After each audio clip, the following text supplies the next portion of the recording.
Hello. Good morning, viewers. How you guys are doing?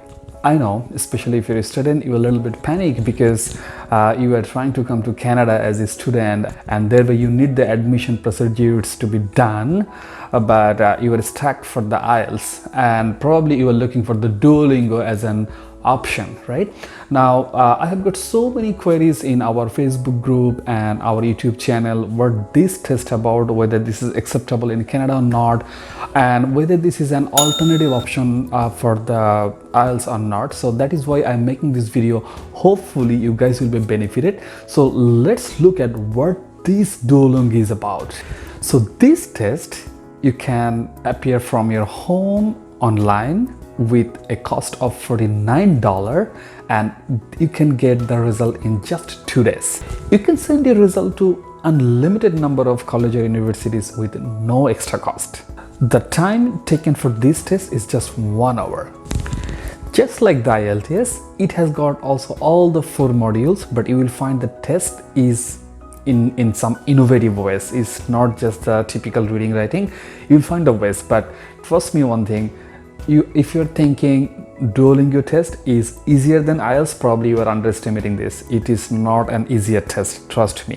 What are the requirements if you want to sit for this exam? So these are the list that you must need to ensure when you are appearing for the test. Now the question comes, is it the alternative of IELTS? To be honest, so far I have studied, it is little bit gray to me. It is not 100% confirmed that it is an alternative version of IELTS. Why? If you go to these websites, I'm just picking up 2 universities just for an example, they are saying this is temporarily. Now what do they mean by temporarily? Now I have also checked some other website, and also I have talked to some universities among these Canadian universities. So according to their website statement and according to the chat I had with them, so the temporarily is meant in such a way that they will accept DuoLingo test only for the admission for some university. I'm not telling all the universities, for some universities. Now, so once your admission is done, but if you're coming to Canada before you start your final program, you will have to appear the IELTS test. So that is what they meant by the temporarily. I'm not saying again this is for all universities. For some universities, they may be happy with the DuoLingo test entirely. Like you don't have to appear the IELTS test ever for them. But I'm just making my point clear. So the term meant by temporarily can be for now, or can be just due to COVID-19, they will accept. Now, there might be some other arguments. So that is, for example, you are submitting your admission with the test of DuoLingo. Now, maybe after 1 month or 2 months, whenever it is, already the pandemic situation is over, and now you want to come to Canada and you want to study, right? So as everything is normal, they may ask you for IELTS because now everything is normal, so give the IELTS score. Anything and everything can happen. So I'm just saying, if you're taking DuoLingo test for IELTS for granted, that is not wise. That's my main point. If you go to DuoLingo test website, you can find the Canadian universities who all are accepting DuoLingo test by filtering out as a region and by the program. There are more than 50 universities who all are accepting the DuoLingo test temporarily. Again, I'm saying temporarily, okay?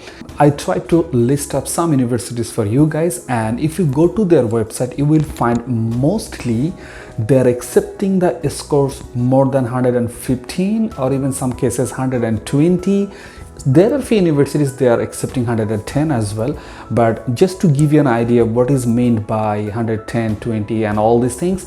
So for 115 mostly, that is equivalent to CLV 7 or plus. If you do not know what is called CLV 7, then please check this particular video so that you understand what is called CLV 7, IELTS and all these things. Because why I am bringing up this score thing now, again, just throwing back my previous statement, if you're thinking DuoLingo test is easier than IELTS, then you are underestimating it. It is not easier. One last thing I must tell about IELTS versus Duolingo. As I've been saying, this is not an alternative properly.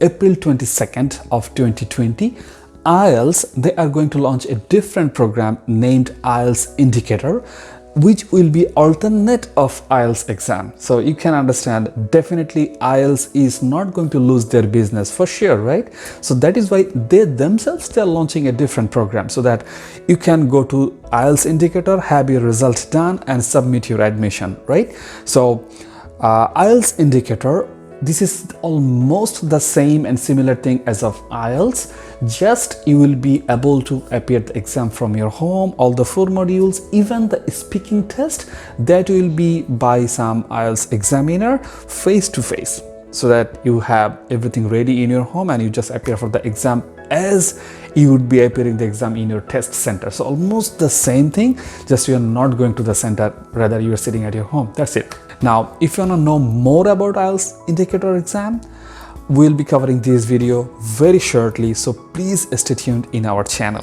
I guess we tried to cover this video very well so that you have so many questions answered in this video regarding Duolingo, IELTS, what to do in this COVID-19 situation. Should I defer my admission process for the next year or not? There are so many confusions we were receiving from our students, from our viewers, from our subscribers. That's why I personally took it very seriously to come up with this video.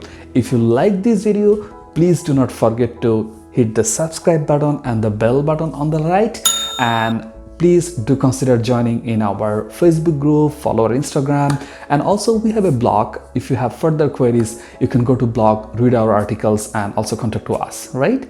See you sometimes in Canada. Bye bye.